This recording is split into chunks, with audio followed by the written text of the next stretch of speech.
All right, we're gonna get started with the second session. So this is the next talk is gonna be by Joe Taylor. Joe is our data products lead and has been in charge of putting together all those amazing data products that you've all been downloading and working on. And she's gonna present all the Ulysses data products for you. Okay. Can I get a mic check? How does it sound? Okay.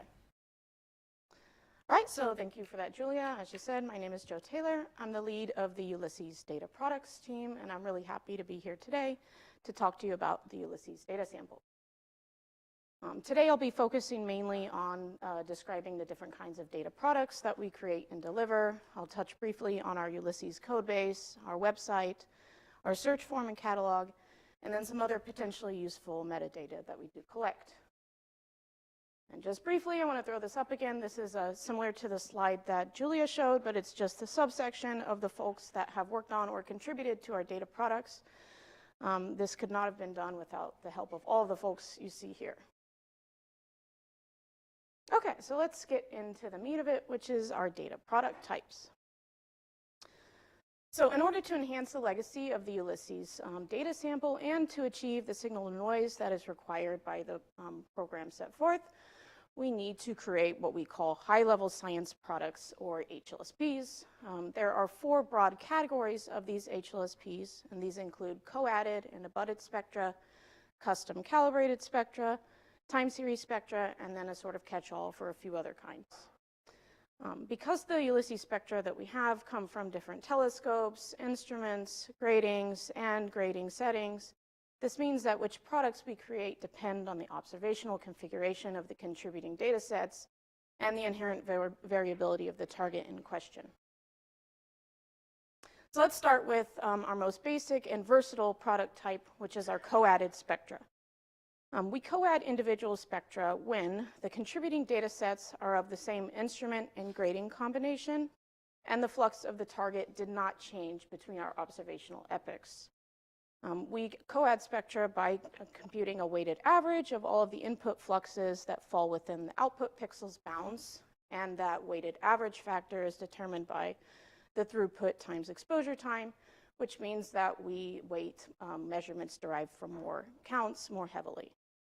For when we do co-add spectra like this, we do not include contributing pixels that have serious data quality flags. And the output wavelength bin is defined as the widest input wavelength bin of all of the contributing data sets. And then finally, the error array is computed as a square root of all the total counts of the contributing output pixel. These co-added spectra are what we call level 2 products, and they have the suffix cspec.fits for combined spectrum. Here's a really fun example of the kind of gains that we can attribute to these co-added spectra. In pink here, let me try to use this. Okay. In pink, you're seeing all of the input cost G160M spectra, and in purple are co-added spectrum. On the top, you're seeing flux versus wavelength, and on the bottom, signal to noise versus wavelength for the massive star AV75. So when we co-add all of these input spectra together, we're increasing the signal noise by about a factor of 5. Okay, now let's move on to our next data type, which we call abutted spectra. For spectra of different gratings, instruments, and telescopes, we abut those contributing spectra in 2 different ways. For spectra of the same instrument and resolution regime, for example, cost medium resolution gratings, and then also for all contributing spectra of all modes across all telescopes and instruments. This abutment, or the point where we stitch spectra together, is determined using a grading and wavelength priority list. These abutted spectra we call level 3 and level 4 products. The level 3 products are when we group together the resolution regimes. Those have the suffix aspec.fits for abutted spectrum, and the level 4 products combine all of the contributing individual spectra in what we call a preview spec.fits. And it's named that way because we really do intend this product to be for quick look purposes only, and that's because there could be possibly unoptimized transition points between the co-added spectra and possibly the exclusion of certain gratings.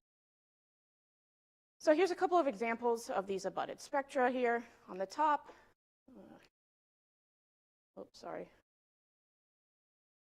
Okay, on the top here again, we're seeing the massive star AB75, and the colored spectra behind, behind this are the individual co-added spectra, and then the black one on top is everything abutted together, the level 4 preview spec file. On the bottom, we're seeing a T-Tauri star, and in this case, we're seeing that resolution regime abutted together for the HST-STIS low resolution gratings. And this is just a cautionary note for when sometimes these abutted products can be a little misleading. Again, we're seeing a massive star here, which has contributing data from HST COS G140L and G160M spectra. And you can see just by eye, there's a little bit of an offset here in these fluxes. And when you do obtain the final preview spec file, it's going to look like this. So if you're just taking this out of the box, maybe a little strange for you at first glance. That's why we recommend using the individual co-added spectra for your science purposes. Okay, next up are our custom calibrated spectra. Believe it or not, the Ulysses team vets every single spectrum that we have in our data sample. You heard Julia say before, there's over 2,000 individual exposures, so that's a lot of data. And throughout the course of that process, we did find some data that required some manual intervention to address various data quality issues. These issues and their corrections are stored in configuration files, YAML files, in our Ulysses utilities Python package. We also create custom calibrated spectra using those configuration files. We define those as level 0 products, and they have the suffix spec.fits. Here's a few examples of the various corrections for which we do address. For cost data, there's sometimes miscentering in the long dispersion direction. This can result in a wavelength shift of your spectra, which is very easily rectified by providing a custom shift file to the cost calibration pipeline.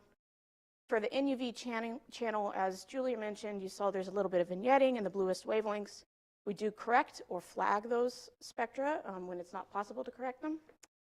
For fuse data, we're using VO products, but sometimes we make minor adjustments to correct for drifting in the spectral channels, to perform a custom background subtraction, and to rescale the fluxes of certain channels. For STIS-Echelle spectra, we can correct for misalignments in the Blaze function, improper discarding of the lowest order spectra. And for STIS G750L grading data, it's very imperative that we correct for fringing in the near infrared. For all STIS CCD data, we have to correct for an overflagging of pixels that are marked with high dark rate. And finally, for STIS long slit spectra, it's sometimes necessary to perform custom extraction. You saw Will Fisher show this before. Sometimes there's a companion in the slit that can contaminate our Ulysses source. Okay, so I like this example because it really showcases some of the improvements that we can gain with our custom calibration. This is a T-Tauri star CVSO 146, excuse me, and it's the G750L grading. There's two things you may notice off the bat here. In this pink spectrum, which is the default masked 1D spectrum, and in the blue one, which is our custom spectrum, offset and flux for clarity. On the bottom spectrum, you're seeing a lot of these red X's. Those are pixels which are noted to have serious data quality issues by the STIS calibration pipeline. And the way that we've designed our co-addition algorithm means that those pixels would be discarded during processing, so you would really lose out on a lot of the spectrum here. With our custom high dark rate flagging process, we actually use a modified threshold for that, and we reduce the number of serious data quality issues pretty dramatically. And then something else I want to draw your attention to is over here in the near infrared. There's a pretty characteristic sawtooth pattern that comes from the fringe effect of the STIS CCDs. And by taking contemporaneous fringe flats and then scaling those to our science spectrum, we can divide that pattern out and get a pretty smooth continuum here. Okay, and then also just an example for a fused spectrum that I mentioned before. In this case, you're seeing the default VO spectrum in pink and our custom one in blue. What's happened here is we've rescaled the flux a bit, and we've also corrected for this dropout here. Okay, next up are our time series spectra. For T-Tauri stars with multiple observational epochs and whose flux varies between those epochs, we create what we call time series spectra. These time series spectra come in two different flavors: exposure level, where we use each input spectrum as is, and sub-exposure level, where we split each exposure into sub-exposures. This is to probe a finer time scale than was specified by the original exposure time.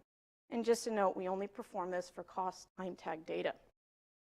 So for stars for which we produce these time series spectra, they will not have accompanying co-added and abutted spectra or level 2 through 4 products. That's because since the flux is varying, we shouldn't be co-adding that spectra together. Time series spectra are all level 5 products, and the exposure level spectra have the suffix TSS.fits. The sub-exposure products have the suffix split TSS.fits. And the table here on the bottom right, you can see a breakdown of the different time series spectra types that we produce depending on the input data and the target type. Okay, I love plotting these time series spectra up. You can look at them in a number of ways. In this one, we're looking at TW Hydra, which is one of the most well-studied of our monitoring targets. We're looking at the COST G160M spectra and a 3D plot using Python. So on the left side here, you're looking at a typical 3D plot with wavelength on the x-axis, index number on y, which is a proxy for the observation date, and then flux in z. And over here, I've sort of rotated the plot around, so we're looking top down and looking at this from a different angle. But really, my favorite way to interact with these spectra is, as Julia already showed, to use an animated GIF. So this is the carbon-4 line again in the TW Hydra G160M spectra, and each pane in this GIF is a different exposure date, as you can see in the title. So yeah, I really love these. It's really mesmerizing to get sucked into. Okay, and then finally, our last category of products is sort of encompassing these pre-imaging data sets that we obtained for our low metallicity galaxies, Sextans A and NGC 3109. We obtained WFC3 pre-imaging in order to fit SEDs for the stars that we were looking to observe. Those drizzled images are defined as level 6 products with the suffix drc.fits for CTE corrected drizzle files. And the configuration files, which determine the custom parameters we use for calibrating STIS data, are stored in YAML files. If you don't know what a YAML file is, it's basically a very human-readable configuration file. Those are associated with the level 0 custom calibrated spectra I mentioned before. And because of that, they have a suffix spec.yaml. Okay, and it was kind of mentioned before, but I wanted to provide a little bit of a sneak peek that we will be soon releasing HLSPs that are based on data from the Penelope and XShootU groups using the XShooter instrument on VLT. To be clear, the spectra and these products were created by these community groups. The Ulysses team only reformats the headers and then applies consistent data names and units to the science extensions. These community-produced spectra will be defined as level 7 products, and they have the suffix vlt.spec. So you should be looking for those in the near future once we get the go-ahead from those groups. And thank you to the Penelope and XShootU groups. I just want to give you a shout out for your cooperation and helping us expand the Ulysses sample. Okay. Next up, I want to showcase some of our codebase and website characteristics. All of the code that we use to create the products that I went through is available publicly in our Ulysses Python package. That's available on both GitHub and published on PyPy. We also have supporting metadata, configuration files, and utility scripts, and what we call our Ulysses Utils Python package, again, available on GitHub and PyPy. We do have a Ulysses website that's hosted in the STSCI domain. This website contains information about everything you're seeing in this presentation today, including the design of the Ulysses program, its goals, the targets and metadata for those targets, a description of our products and how to download them, release notes for all of our data releases, links to our code base, our tutorial notebooks, and our quick look plots, information on how to cite Ulysses data, and links to coordinated and ancillary programs, and then finally, information about all of the Ulysses team members.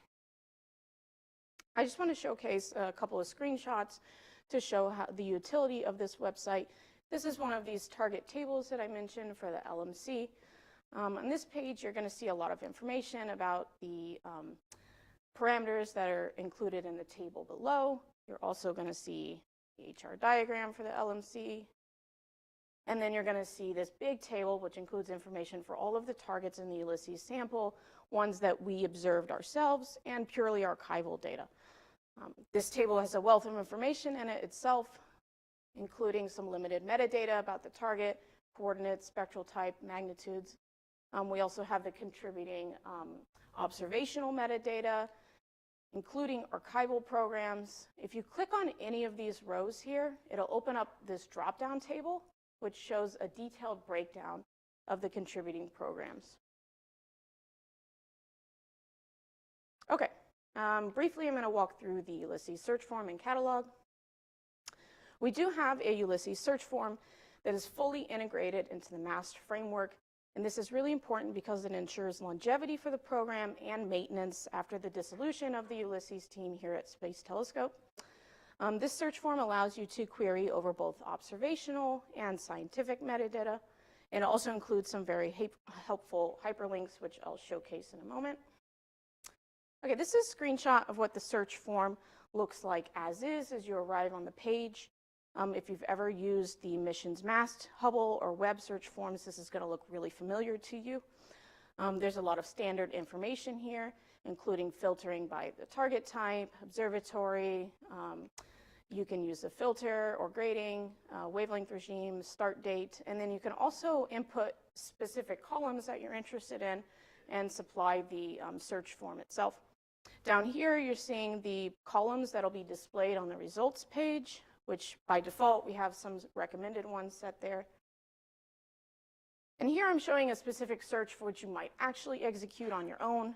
In this case, we are looking for T-Tauri stars, and I've specified that their stellar mass is less than 1 solar mass, and I'm only looking for M-type stars. And down here, I've pared down some of the columns that will be shown in the results page to include what I think is more useful for this query. Here is what the results page for this kind of query would look like. You're seeing here the columns which I told it to display, and I've also sorted the table by stellar mass. Everything that's in orange here is actually a hyperlink, which will take you to something else useful. For example, if you click on the target name, it'll take you to the SIMBAD entry for that star. If you click on this preview link, it'll take you to a quick look plot. And over here, for all of the scientific metadata, these hyperlinks will take you to the ADS entry for the paper for which we derive that value. You could select some stars which you're interested in here, and then go up here and click Download Selected Datasets.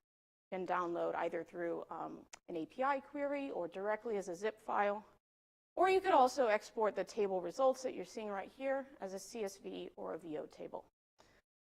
So let's go into a little more detail about what would happen if you click this preview link right here. It'll take you to this really wonderful quick look plot that is fully interactive. It's an HTML plotly plot, which is a very powerful Python package that allows you to interact with data in real time. So in this case, you can move your cursor around, you could hover it over the data, and you can see the exact measurements for the contributing data there. You can toggle individual spectra on and off, so you can look at specific modes or specific products. You can change the scale of the y-axis.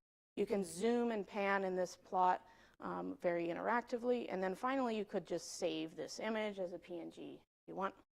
So this gives you the ability to kind of look at the data and see what's available before you download if that's what you're interested in. Okay, and then finally, I want to talk about some other useful metadata that we have managed to collect over the course of the project.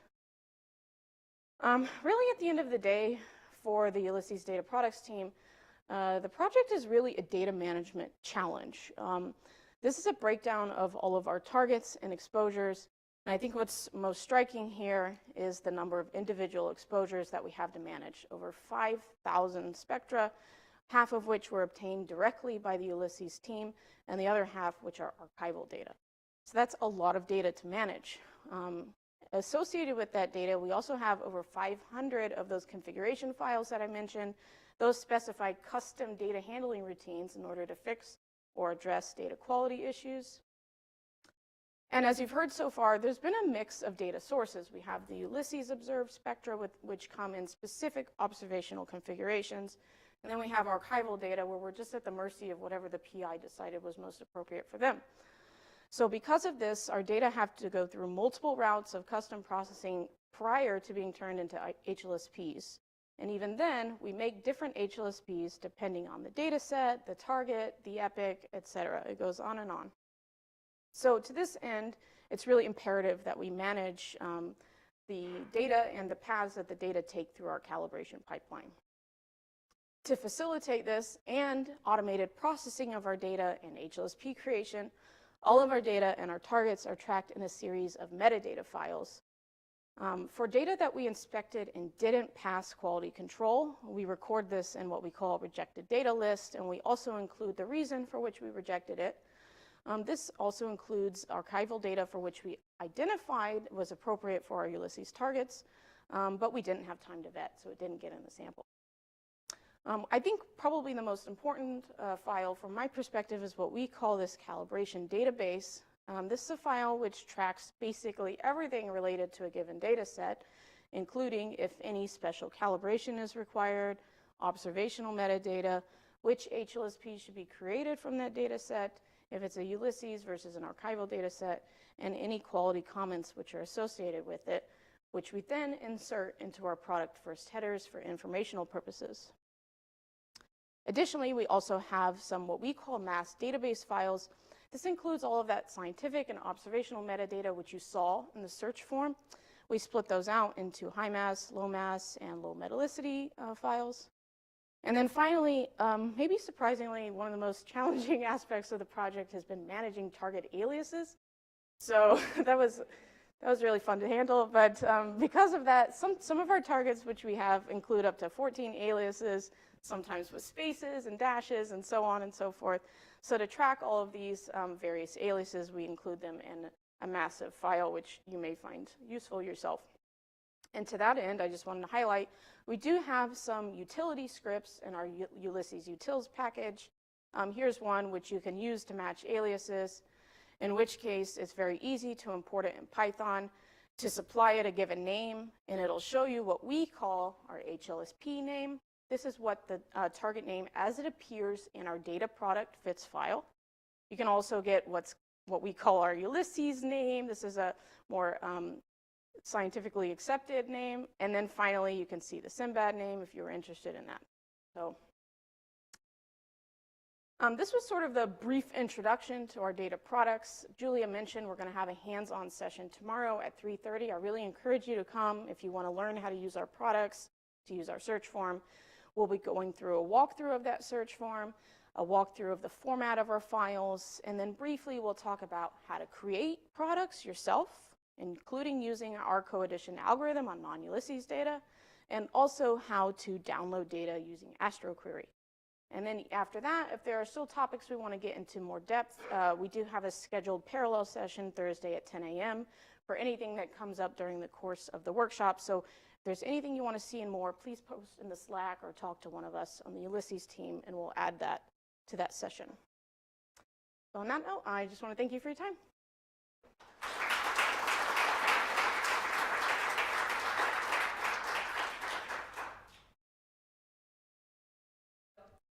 Questions? Yes.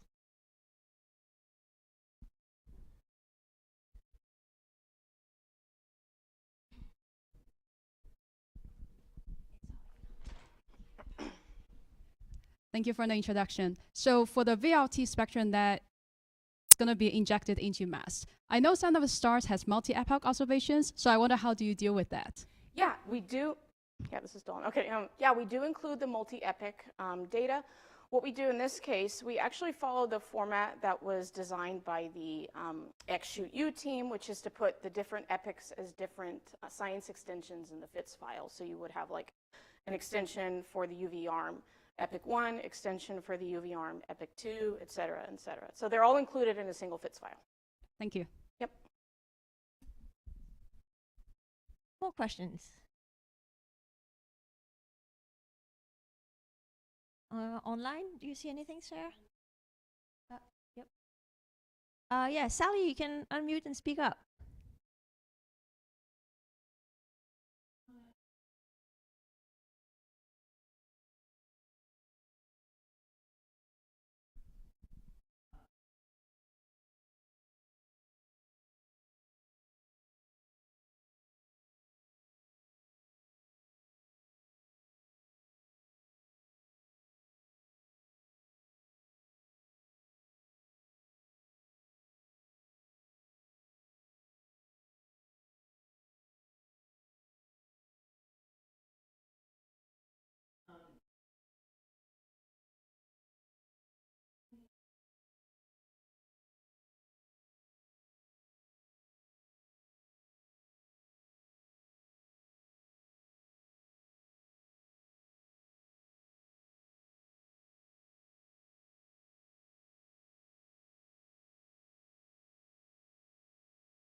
Yeah, that's a great question. I would say at the onset of the project, we did talk with other DD groups, for instance, Frontier Fields, although that's not a spectroscopic program.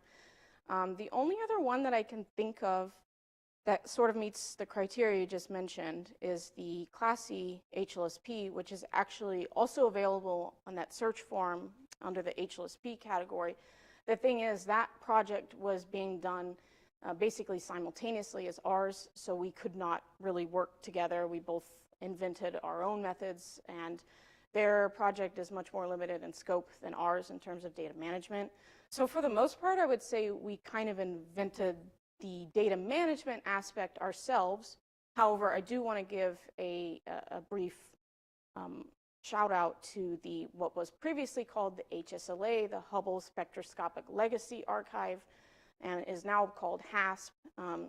That project, we did base our co-addition algorithm off of their algorithm. But in terms of data management, I would say we had to do that ourselves, so there's definitely some growing pains involved there.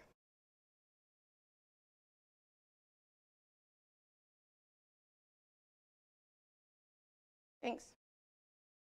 Greg?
Yeah, thanks for that.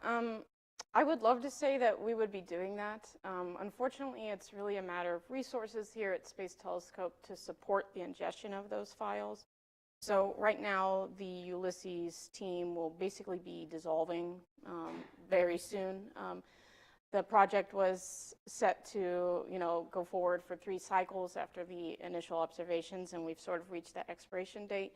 So unfortunately, those could not be ingested into the Ulysses collection, but I'm just going to go off the cuff here and say if you really had products that you wanted to coordinate and complement the Ulysses data, You could submit those as your own HLSP collection, for which MAST has very detailed instructions on how to do that and the requirements for those products. So that's a real possibility. If you think it would enhance the legacy of the project, please consider contributing them to MAST as a coordinated HLSP. I don't know if you want to say anything more, Julia, about that. Yep. Yeah. Yeah. You nailed it, Joy. We have very limited resources, and I guess ingesting data products into MAST from the community and linking it to our database, actually updating all our database, is not a trivial amount of work, and we will just not have the resources to do this in the future. But as Joe said, you are absolutely welcome to submit HLSPs to MAST using the regular process that's been in place for many years. And that I think the community will be very appreciative of that. All right, I think we need to move on to the next talk, which is Carlo. Yeah.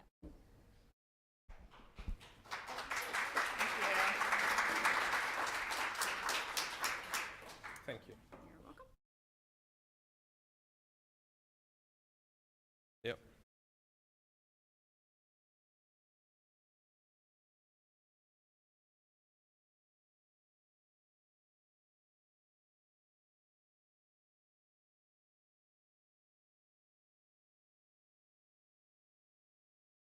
Can you hear me? Olo Manara, who is the PI of the Penelope program with the VLT, and we'll talk about this ancillary large program. Take it away. Thank you very much. So first of all, thanks to the organizing committee for inviting me to talk today. Like Yorick, was also Massimo is in the audience, so it's always a pleasure to be here. Let me shout out to a few collaborators that, the mic is off. Nobody heard that. Green. So let me shout out to a few collaborators here, in particular the executive committee of the Odysseus collaboration, which includes Greg Herzeg, Catherine Espaillat, Nuria Calvet, Kevin Franz, and of course Will Fisher, who helped us a lot over all this process. I want to acknowledge my group at ESO, but most of all, I want to acknowledge all the collaboration, which includes a lot of people, more than the ones listed here, that actually made possible the exploration of the low-mass T-Tauri stars sample for the Ulysses program. So I will start with a little bit of a very Italian way of looking at things.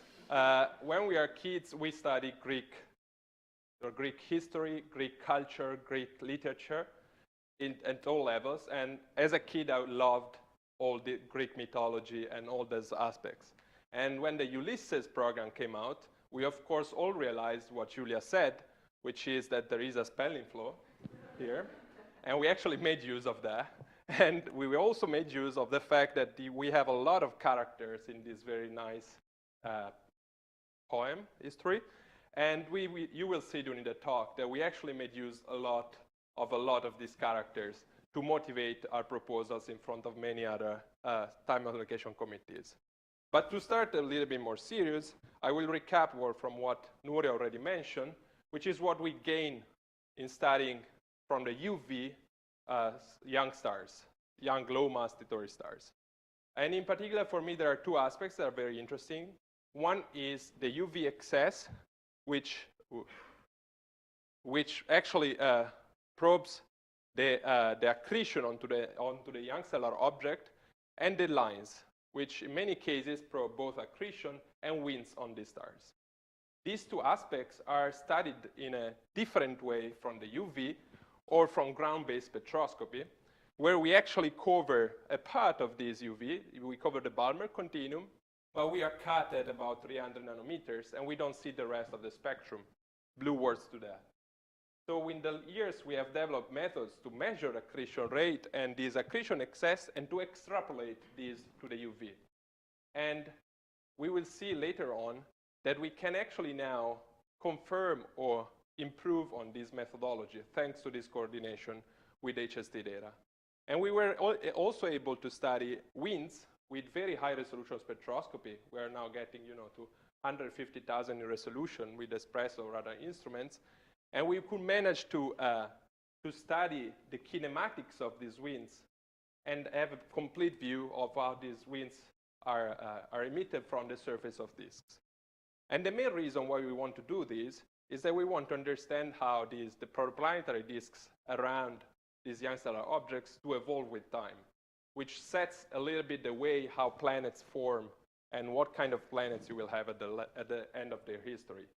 And we have multiple mechanisms that try to explain how this disk evolution works. And in order to understand them, we really need to know what are the wind and the accretion properties of all these objects. And there is in particular a relation that I like a lot between the accretion rate and the outer disk mass that we've been studying for several years. And we have been studying this mainly with ground-based observatory. I quote my two favorites, of course. One is the Very Large Telescope, which is in Paranal and operates several spectrographs on the various telescopes. And the other one is ALMA, a millimeter interferometric array, which is the best view we have of the protoplanetary disks around these young glow mass stars. And these two, I extensively use these observatories, and what they gave us as a community was a new view of both new, probably new spaces in parameter, in sample size and sensitivity, both on the disk masses and the detection of disks, and then the accretion rates, allowing us to study the relations between disk accretion rates and disk masses for hundreds of objects, which changed the view we had of disks with respect to 20 years ago. And this is why when the Ulysses, let's say, when Julia and the others came up asking for inputs on how to select the targets with Atom and others here, we decided to push towards asking HST to have the possibility to study at the same time with HST and with ALMA this object. And this was not the case before the Ulysses program, because most of the targets observed with HST were in the Taurus-Stafformia region, which is pretty north from ALMA and hard to observe. And we really tried to make the statement that we wanted to look at the southern Stafformia regions to really complement the space telescope with ALMA and ground-based telescopes. And I'm very happy that when we saw the final list of targets, this suggestion was taken into account, and the Ulysses program really looked, for the first time, I think, with HST, at several T-Tauri stars in the southern sky, which was for us a great gift and something we are very, very happy about. So when the Ulysses announcement came out, we took a decision as a community, which was to be together in looking into this data. And this is, as Nuri already mentioned, for me, one of the most beautiful parts of this journey, which is that under the lead of Greg, Herzeg, and Catherine Espaya, we actually put together the community to get not only resources, but also interactions and coordination to make the best use out of this data. So this is also part of a large archival research proposal on HST, and it was also a way to really coordinate complementing observations. And for what I'm here about, for me, the large program that we got on the Very Large Telescope of ESO was a highlight, because it gave us a new view, a new complete view of all these processes that I will explain in the next slides. There is also one aspect here that I want to mention, that these data from HST were public. And that's something I loved. And that's why the whole large program we had was public from day zero. All the data are available in the archive since they were taken. And we also already have the reduced data on the ESO archive, on the phase 3, the same data that will also be available here on the master archive. So this is really a game changer in our field. We are really coordinating and sharing the data with each other in a positive competition, but in a positive collaboration. And there is, on top of that, a lot of other data that have been collected. And in the next slide, I will just give you a brief overview of some of the data we have. I'm sure I missed a few, but this is because the whole community really put the effort in getting more and more data to complement the HST ones. So first of all, how did we coordinate? We had, we have a nice website done at the Boston University by Kaylee, and we started to meet regularly. We had weekly meetings where we were talking about the projects, about the data, and about possibilities, interactions, science, and that has always been very, very useful, especially in the time of the pandemic, where we were all collecting with each other. We were working together from home mainly, and that was a great team spirit since day zero. And we had several scientific questions that we wanted to address, and this is of course my personal biased view of the questions we had. But for me, they were mainly related to understanding accretion and ejection and their variability, and in particular to understand if what we were seeing in the UV and in the optical infrared was the same process, or whether we could correct some of our previous knowledge and improve it to actually get a better complete view of the process. And I mentioned one aspect here, which is variability, which is the big issue for us studying young stars. We know they are extremely variable. So if you look them in 2 consecutive days, they look very different in their emission lines, even in their brightness. So this is something that we had to keep in mind when we decided how to set up our programs. And this is basically the way we looked at the problem. So we had HST. We knew when HST was observing our targets, and that was a window of about 1 or 2 days.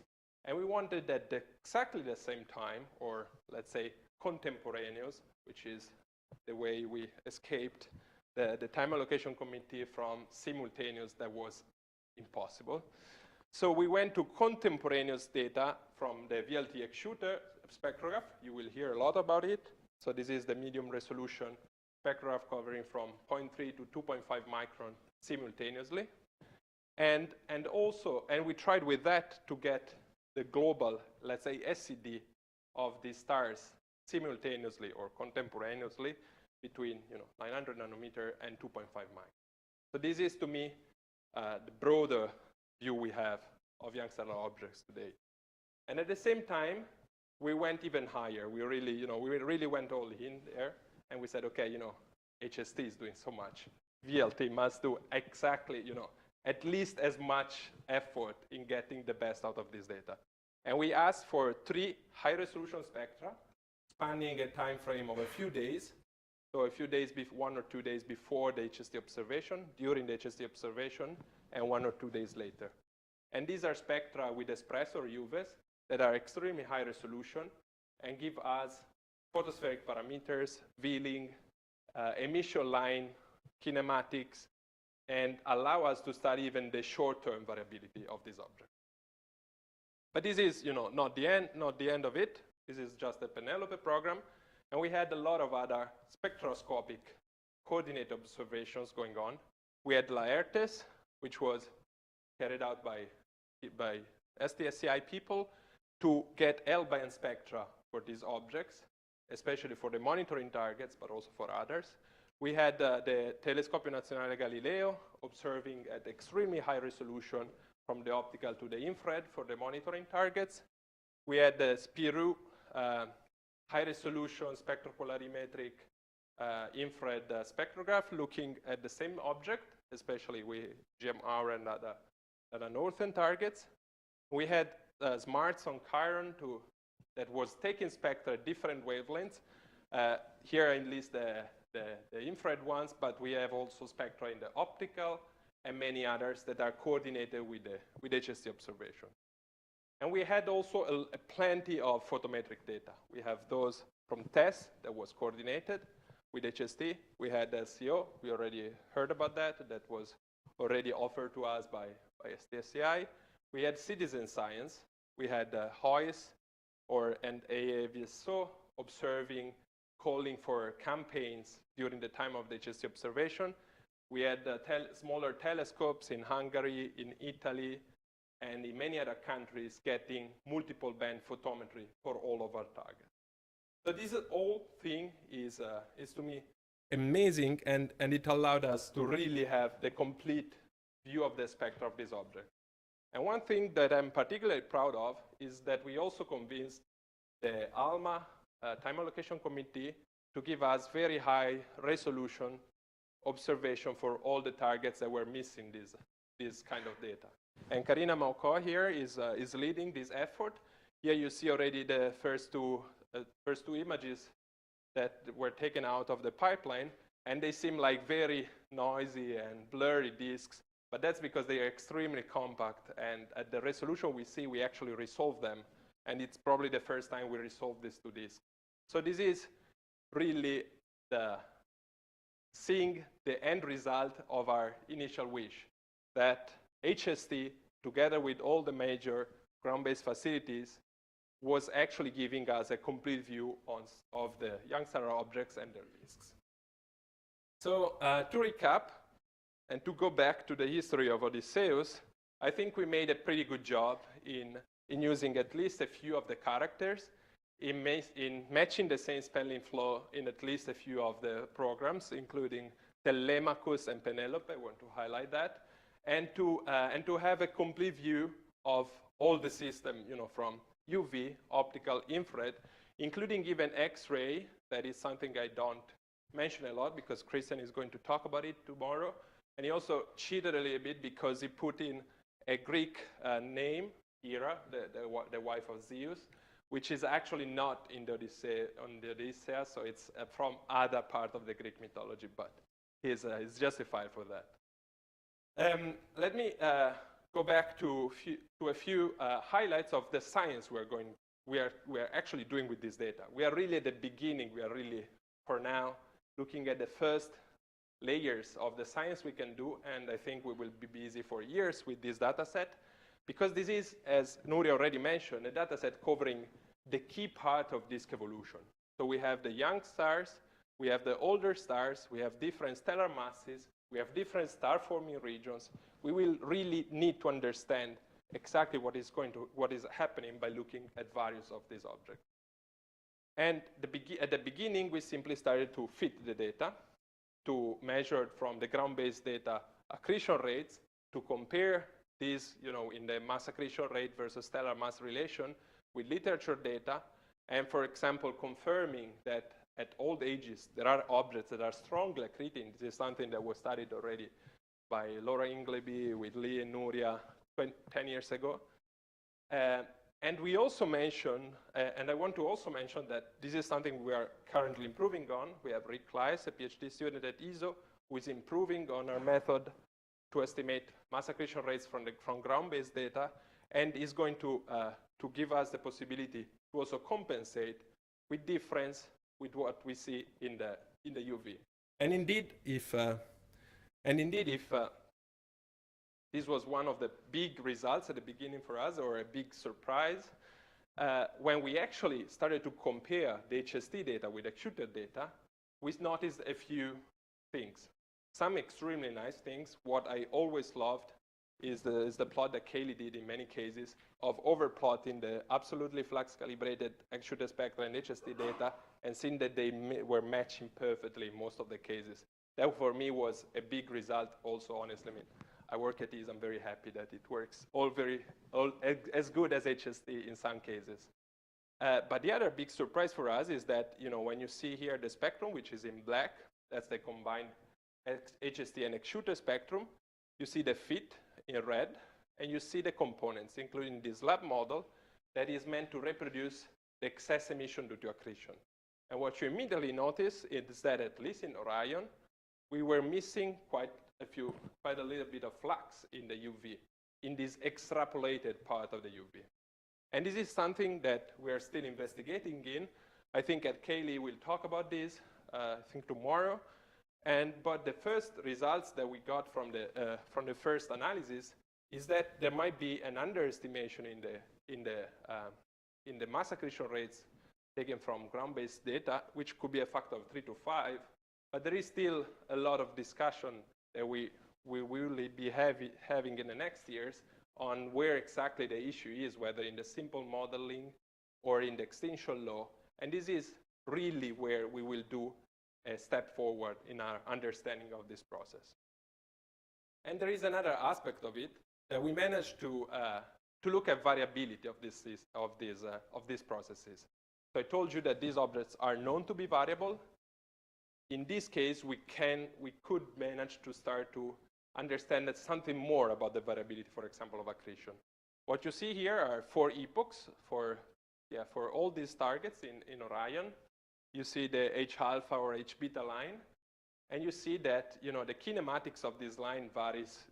This is on a 1, 2, 3 days time scales. So this is really shorter than rotation period, and you see big variabilities. And we asked ourselves whether this variability is just kinematics or even in flux, so in accretion rates. And this is a question that goes back to many years ago. I mean, people have been studying, trying to understand, to quantify the variabilities of these objects, the time scale on which this variability happens. And what we typically find is that the relative variations in mass accretion rate as a function of time, they kind of increase until a few days to weeks.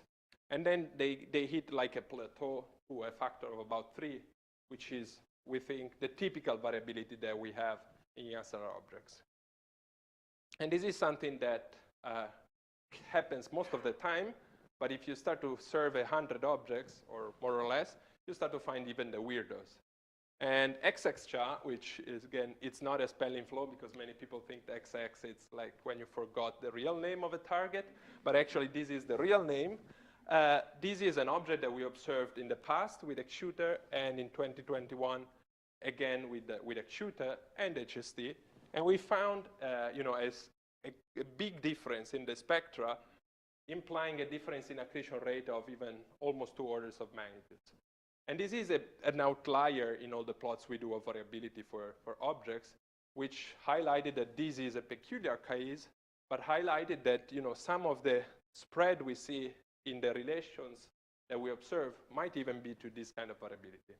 There is even more to know about this object. I mean, the HST data look very different than the VLT data, although it's only a few days apart. There is more to discover, and this is work to be done in the next years. I will just quickly go through a few other results we got. We found new spectroscopic binaries. As Will said, there are binaries, even more binaries in this sample for sure. There is a PhD student at ESO working on this. We discovered, we managed to study the inner part of the disks in some objects and the magnetosphere of these objects, finding rotating material around some of the stars. This is work led by Justin Campbell-White, who will talk tomorrow. We studied the magnetosphere, so these columns that Nuria was showing, by studying the variability in multiple spectra, for example, in HM loop, where you will also find these very peculiar iron lines that we typically don't observe in stellar objects. And thanks to the high resolution we have in the espresso data, we managed to detect them and study them.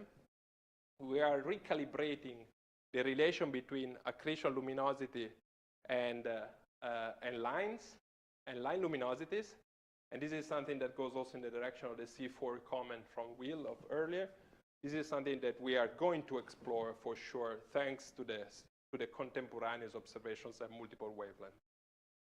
And we also studied winds in these objects. So this is one of the Odysseus collaboration presentation paper, where Catherine already showed the importance of putting together optical spectra. So this is the oxygen 1 line with UV data, H2 lines, and even with infrared lines, the helium 1 line at 1 micron.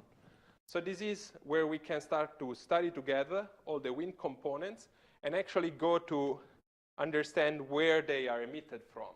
So in which part of the disk we are looking at when we look at individual lines. Another thing that I'm very proud of is that in the UVES data, we try to do spectrostrometry So we put the slits at 3 different position angles, and we detected new microjets that we didn't know about, at least in 2 objects. This paper is going to be submitted soon. And that we are now having a complete view of forbidden emission lines, and therefore of winds, in this large sample of objects. This is work led by Justin Campbell-White, and he will talk about it in the next days. So with this, I will stop, almost, and I will do the Italian until the end. So Ulysses, for us in Italy, is an important Greek character, but it's also one of the more interesting characters in the Divina Commedia from Dante Alighieri. So when Dante Alighieri is in the hell, he meets at a certain point, these flaming bodies. One of them is Ulysses. And he addresses him, and Ulysses makes a very long speech. And I want to highlight 2 things of this speech. The first one, he mentioned that he didn't do his adventure alone. He says, "O frati," "O brothers." He was with a group of other people, and this is what we have experienced in the last couple of years in the Odysseus collaboration, that we are together in this journey. And the second thing, he mentioned this sentence that is extremely famous, at least in Italy, which I read first in Italian and then in English. "Considerate la vostra semenza, fatti non foste a viver come bruti, ma per seguir virtute e conoscenza. Call to mind from whence you sprang, you were not formed to live the life of brutes, but virtue to pursue knowledge high." So to me, this is great in the sense of what we're doing. This effort, this team effort, was really for the best of knowledge on science, and this is why I'm very happy to be part of it. Thank you very much.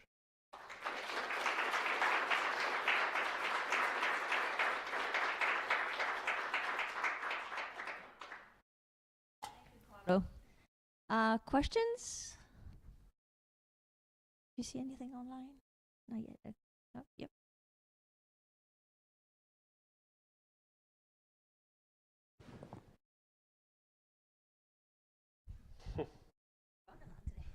Hi, Carlo. Great talk. I was wondering if the accretion rates are off by a factor of 3.5, which we still don't know if it's the case. How does that reconcile with all the theory on viscous versus MHD evolution? Oh, well, thanks for the question, Miguel. Let's see if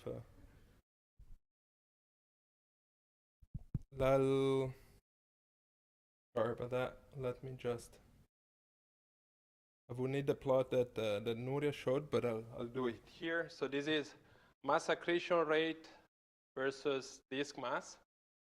And this is one of the tools that we use to distinguish between viscous and wind models.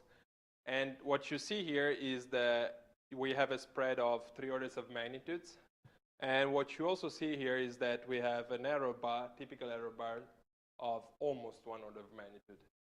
So on that specific point, we probably don't change the fate of history. We might have slightly systematically lower or higher accretion rates, but that's very much still in line with what we see so far.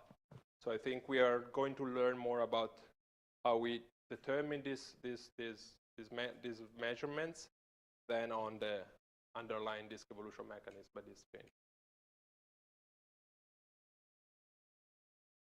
Questions? Still have maybe time for a quick one, but if not, that's okay too. All right. Greg. Question online. They can unmute maybe? Oh,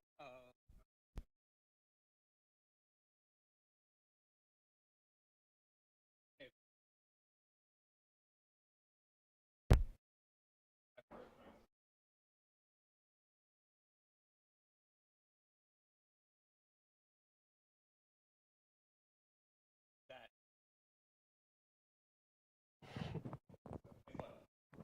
I agree. Thanks, Greg. Thank you, Carlo. Our next speaker is Frank Temper, who is going. Yeah. So it has to go to green, otherwise it's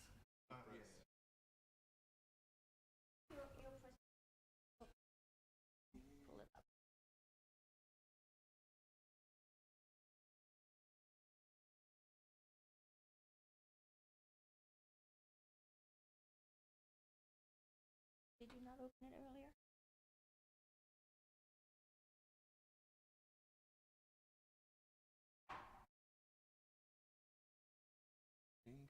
Oh.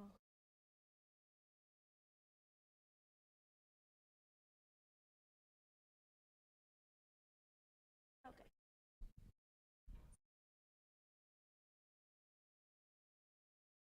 Right. Let's see.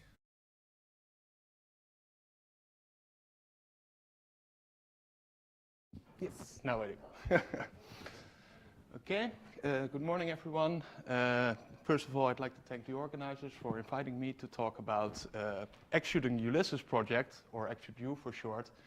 So we're going back to the massive star side of things. This is a similar project trying to provide the optical data. So, let me see. Yes, so because Yorick already gave a very good overview of what we want to do in with the data set of Ulysses on the massive star side of things, I'll just go directly into what we want to do with the optical side of things. So as soon as Ulysses was announced, basically we realized to fully utilize this data set, we really need the optical as well. So actually, the IAU Commission of Massive Star initiated an open collaboration for the Massive Star community to try and provide supplementary data sets to the full Ulysses sample in the optical and in the near-infrared. And that's really the main goal of the ExecuteU collaboration. However, it's also important that, of course, we want to utilize this data within our collaboration to get the most out of both ExecuteU and Ulysses. So all the science goals, basically, that are the science goals of Ulysses, the massive size part, are also the science goals of ExecuteU. So the collaboration consists of, does this work? No? Ah, there we go. No, that does not work, but okay. So we have 14 working groups here. Most of these are separate science goals. Two of them are just the organization and the data reduction side. The rest deals with different science goals. So we have regular online and in-person meetings. So the next meeting that will be in Leuven this summer.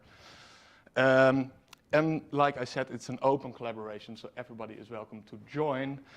So we have the website, which has all the information, also the contact information of the different workings group. And the first paper in the ExecuteU series actually provides the full overview of this. So just so my majority of my talk will be on the actual data that we provide.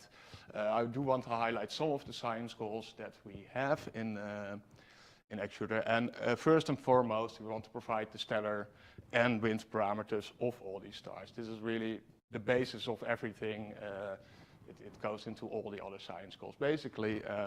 Joachim will talk more about this afternoon. To properly do this, we need to know how the different ways of getting these parameters. For instance, there are three main codes that we use to analyze these stars. There are several fitting methods going from grid-based to genetic algorithms to by eye. So how well do these compare? Do we get similar results if we apply different methods? And this has been done already. It's led by Andreas Sander. This paper has just been submitted, and it's coming up. Then, of course, one of the main goals is to test our stellar evolution models at the low metallicities. For this, we again need all the stellar parameters. And of course, if they don't work, we need to improve these models. Yorick talked a lot about this. The mass loss is a key thing in massive stars. For this, of course, we need the UV. But we also need the optical and the near-infrared to get a good grip on the structure of the wind. Other things which we'll hear about again this afternoon, Yorick also mentioned it, is that there's the predicted bistability jump. Do we actually see this happening at those temperatures? Olivier will talk about this this afternoon. Then, of course, towards the broader things and to the more distant universe, population synthesis and ionizing fluxes. Again, all of this we need to properly do. And for that, we need the stellar libraries, and Lucy Martins will talk about that later today. So why do we need the optical? Well, as mentioned, the UV provides a great diagnostics for instance, the iron abundances and the wind parameters and the mass loss rates, etc. But to get all the key stellar parameters, such as effective temperature, surface gravity, rotation rate, and many more, you really need the optical as well as the UV. So to get everything, we really need to get both the optical and the UV. So as well, the wind clumping and the mass loss rates, Björk also mentioned, we have this clumping that affects your diagnostics of your mass loss rates. It's very hard to get the actual mass loss. And to do this reliably, you really need the combination of the UV, the optical, and the near-infrared diagnostic lines. And then, of course, we have all the new information coming up, with James Webb already operating, but also the ELTs coming on. Everything is shifting towards the infrared. So knowledge of the near-infrared is going to be helpful in interpreting the data of the new telescopes. So what do we need from our data to analyze our massive stars? Preferably a very large wavelength coverings. Like I said, both the optical and the near-infrared are going to be very useful.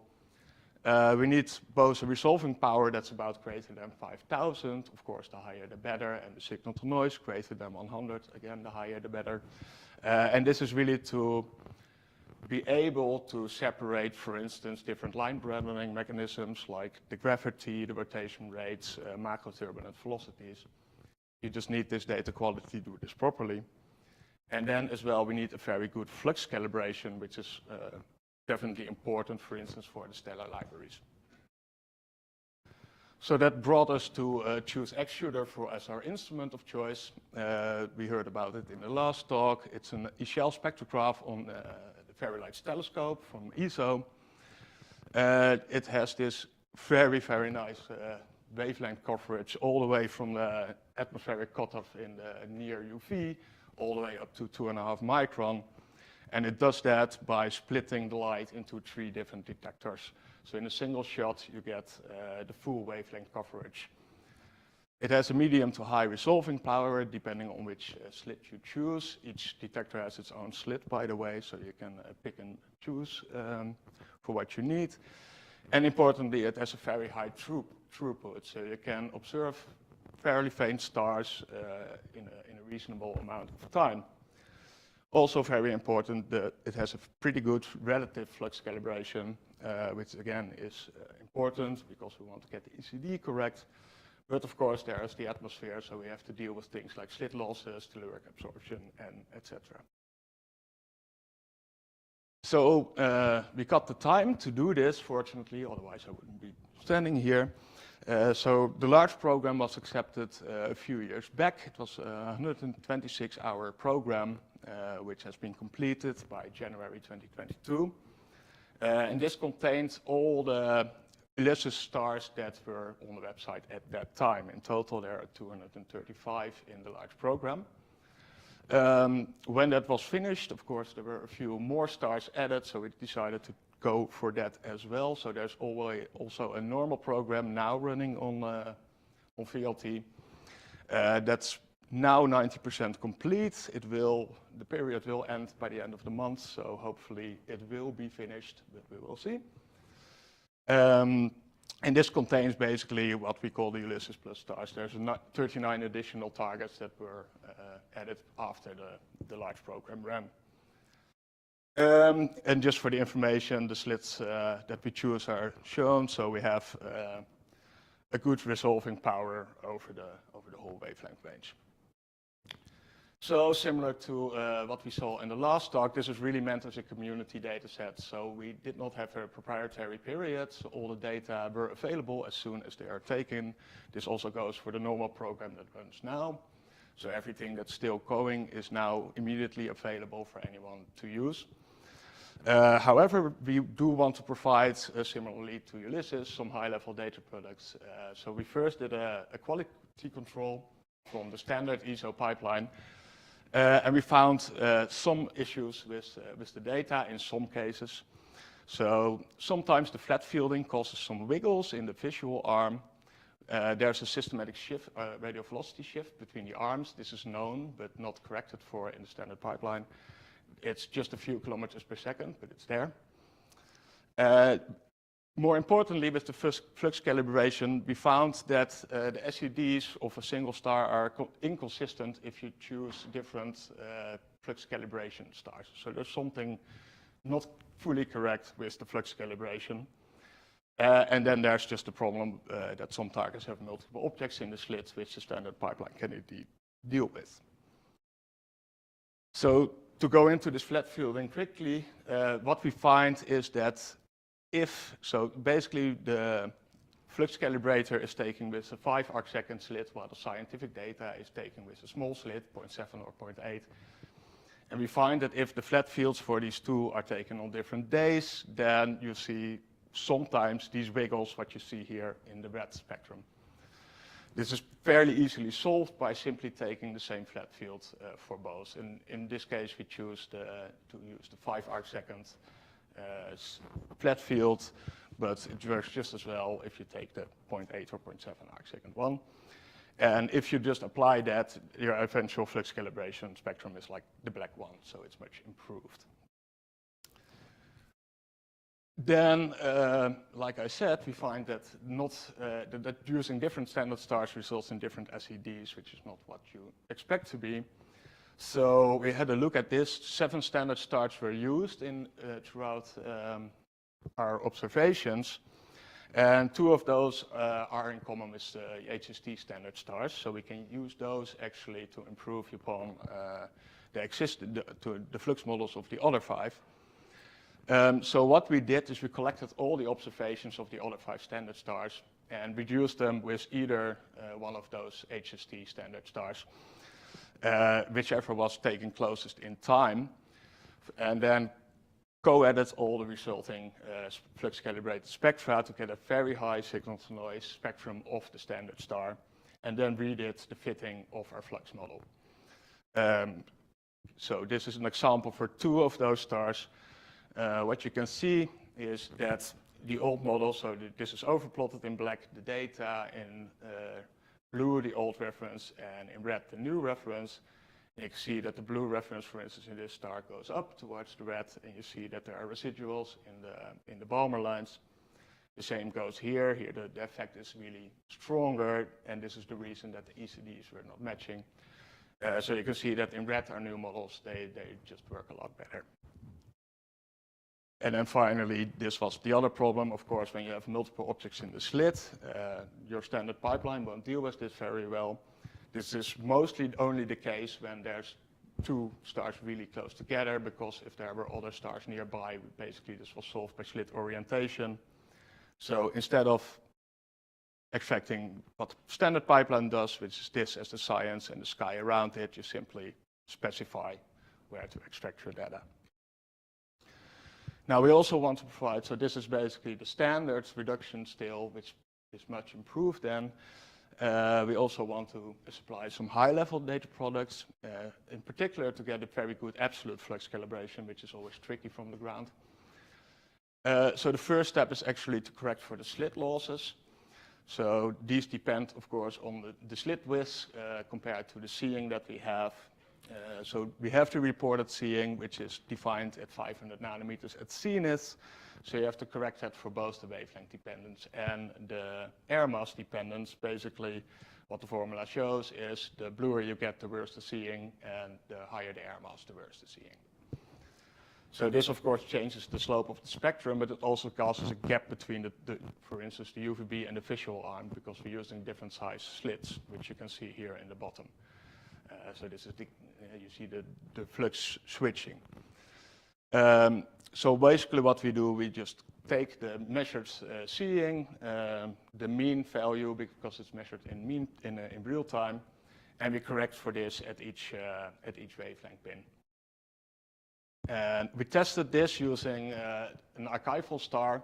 This is a star that had back-to-back observations, once with a 5 arcsecond slit, so it doesn't have any slit losses, and one with a 0.8 arcsecond slit. So the spectrum in gray is the one with the 0.8 arcsecond slit, and in red the 0.5 arcsecond slit.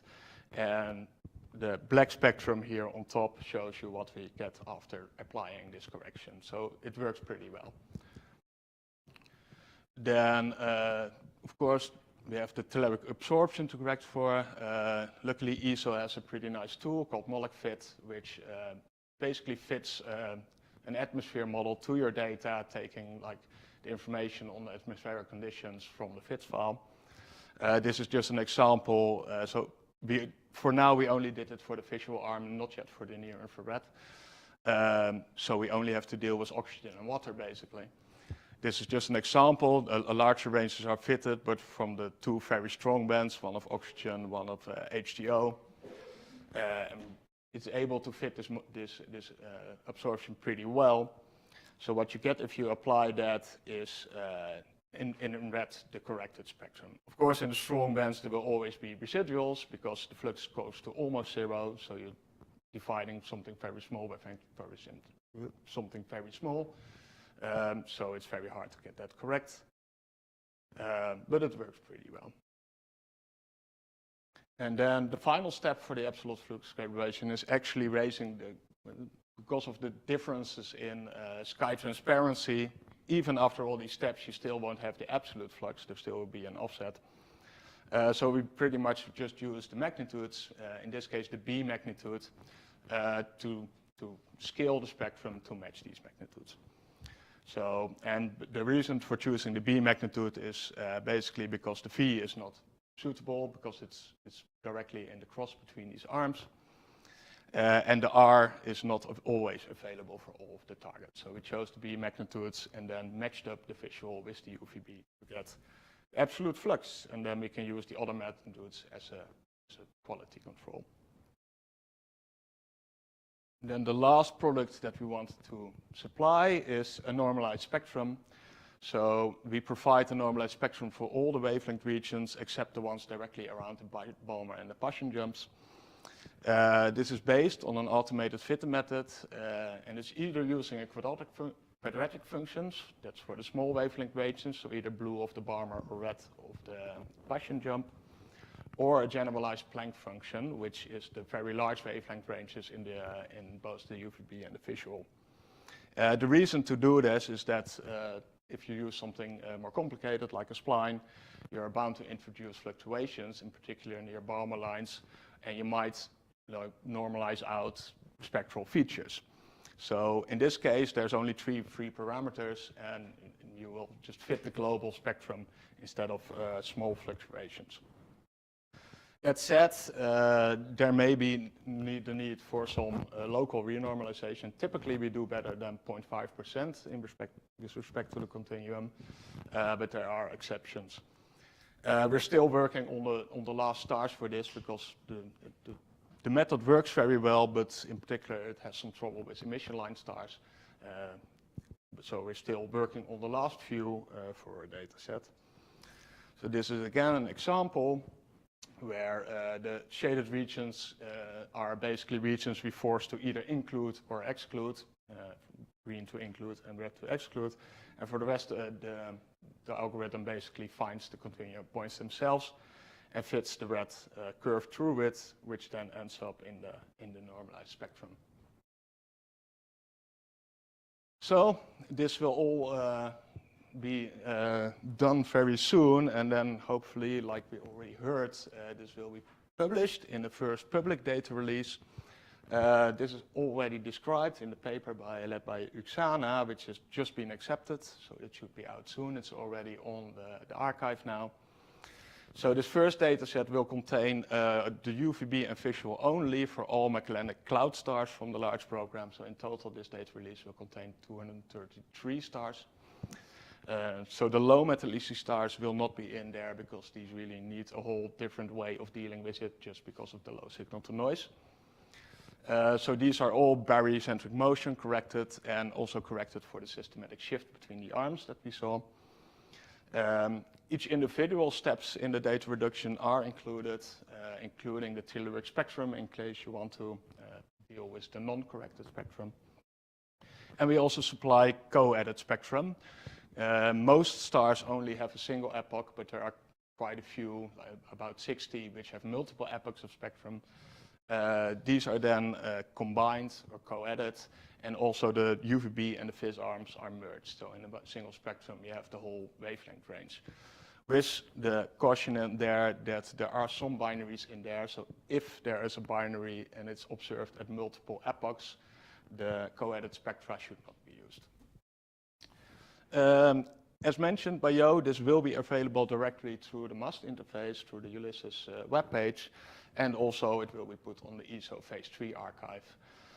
And then at later dates, we also want, of course, to release the near-infrared. That just needs a lot more work, especially as the telluric absorption correction. And of course, the stars that are now still being observed, as well as some archival extruder data that is still available. So this will all be coming soon, something to look forward to.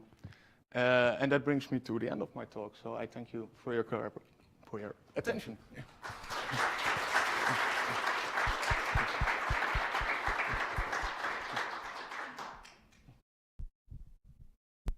Thank you so much, Frank. We have actually quite a bit of time for questions.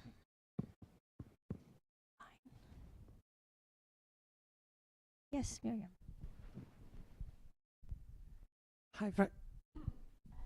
Is it okay? I was just wondering if you are using the default sky subtraction strategy from the pipeline, or did you spend some time studying this? In the end, we're using the default, yes. So like all the way in the beginning, we did several strategies, and it just looked like the standard version works fine for the vast majority of our stars, yes.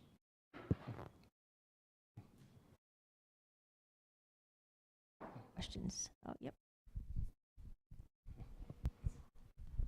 Thanks. Thanks, Frank. I was just having a question. You mentioned that you need a sufficient resolution in order to essentially do the stuff that we want to do with the optical, right? But actually, you mentioned something like more than 5,000. Yeah. And I admit that sounded a little bit low to me. If you want to really derive some of these parameters, abundance. Well, that's one of the reasons, for instance, that in the visual we take the 0.7 arcsecond slit, which brings you all the way up to 11,000, right? And in the UVB by height, it's 7,600. Okay.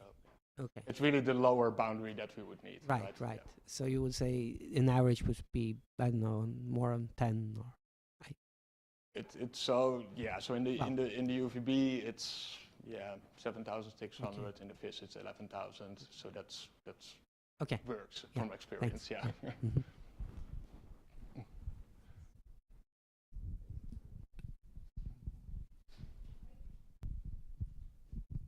Just on the issue.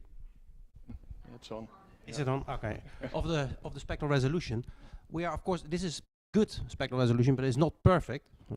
So for the slow rotators, we actually also, that is led by Nidia and Morel, we also have mic data from Magellan. So the slowest rotators have high resolution spectra in addition, and that is also gonna come out as part of the collaboration and so on. So yeah, but you'll hear more about that later. A quick follow-up, are the mic data flux calibrated?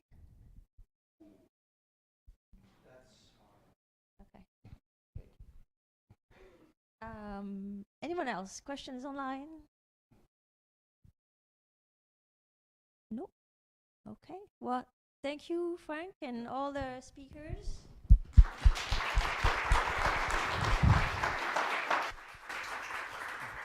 So lunch is served outside in the cafe, and then we will reconvene at 1:45. I wanted to clarify for poster presentations. I know we had initially said 1 day, 6 posters each, but actually we have enough boards to display all the posters for the entire duration of the workshop. So everybody can go put their posters up. It's just the poster